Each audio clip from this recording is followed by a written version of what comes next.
Welcome to the Slop Temple. We pray this video helps. You begin by installing Equalizer Apo and Peace, then reboot if the installer requests it. Once done, open the Apo configuration editor to enable the Apo for your specific playback device so changes will take effect system-wide. Next, launch Peace and pick either a template or an empty profile to avoid clutter. You're establishing a controlled baseline.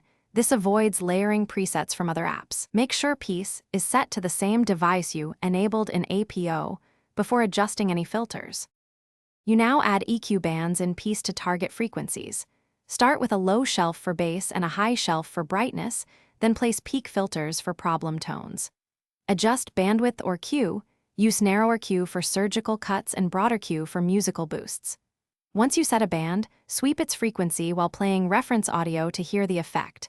Lower the gain first, then increase if needed. Also decide on linear phase versus minimum phase to balance latency versus transient accuracy, and always preview at safe listening levels. You finish by saving your Peace profile and optionally assigning hotkeys or setting the profile to auto-load for a specific device so your tuning persists.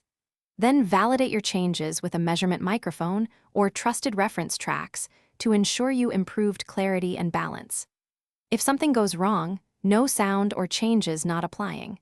Verify the Apo is enabled for the correct playback device, reboot Windows, and if necessary, reinstall Equalizer Apo or update audio drivers. That single troubleshooting step solves most issues. Thanks for watching. Consider subscribing if we helped you.